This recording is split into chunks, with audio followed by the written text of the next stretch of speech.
முழு மகாபாரதம் தமிழில். இதனை மொழிபெயர்ப்பது அருள்செல்வ பேரரசன். இப்பொழுது தொடர்வது விராட பருவம் பகுதி 15. தலைப்பு: கீசகனிடம் சென்றாள் திரௌபதி. Draupadi went to கீச்சகா.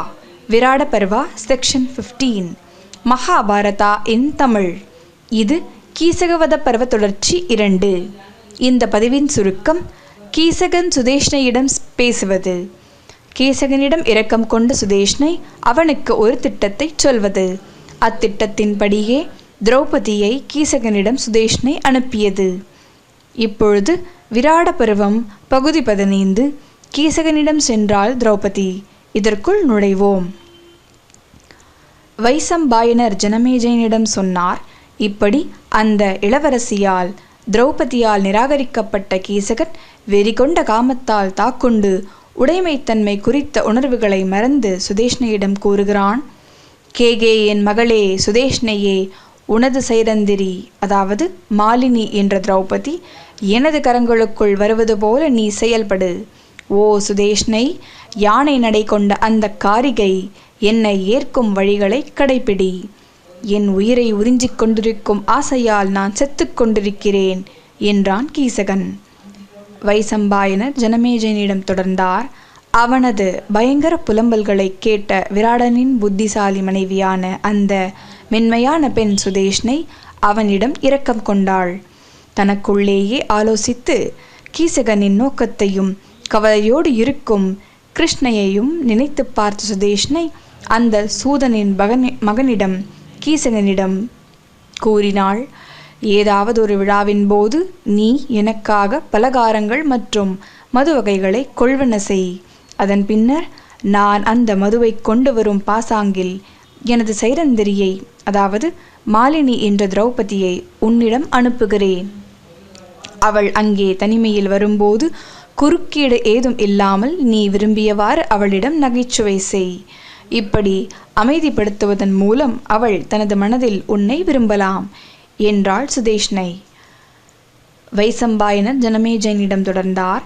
இப்படி சொல்லப்பட்டதும் அவன் கீசகன் தனது சகோதரியின் சுதேஷ்ணையின் அறையிலிருந்து வெளியேறினான். விரைவில் ஒரு மன்னனுக்கு தகுந்த வகையில் நன்கு வடிகட்டப்பட்ட மதுவை கொள்முதல் செய்தான். பிறகு திறன் கொண்ட சமையற் கலைஞர்களை நியமித்து தேர்வு செய்யப்பட்ட பல்வேறு வகைகளிலான பலகாரங்களையும் சுவையான பானங்களையும் மற்றும் பல்வேறு வகைகளில் தயாரிக்கப்பட்ட பல வகைகளிலான இறைச்சிகளையும் தயார் செய்தான். இவை அனைத்தும் முடிந்த பிறகு மென்மையான பெண்ணான சுதேஷ்ணை ஏற்கனவே கீசகனுடன் ஆலோசித்தபடி தனது சைரந்திரியை கீசகனின் வசிப்பிடத்திற்கு அனுப்ப விரும்பி அவளிடம் கூறுகிறாள். ஓ சைரந்திரி, நான் தாகத்தால் துன்புறுவதால் எழுந்து மதுவை கொண்டு வர கீசகன் வசிப்பிடம் செல் என்றாள் சுதேஷ்ணை. அதற்கு சைரந்திரி கூறினாள். ஓ இளவரசி சுதேஷ்ணையே, என்னால் கீசகனின் அறைக்கு செல்ல இயலாது. ஓ ராணி சுதேஷ்ணையே, அவன் எப்படிப்பட்ட வெட்கங்கெட்டவன் என்பதை நீயே அறிவாய். ஓ களங்கமற்ற அங்கங்கள் கொண்டவளே, ஓ அழகான பெண்ணே, உனது அரண்மனையில் எனது கணவர்களுக்கு விசுவாசமற்றவளாகி காம வாழ்வை என்னால் வாழ முடியாது. ஓ மென்மையான பெண்ணே, ஓ அழகானவளே, உனது வீட்டுக்குள் நுழையும் முன்னர் நான் வைத்த நிபந்தனைகளை நினைத்துப்பார்.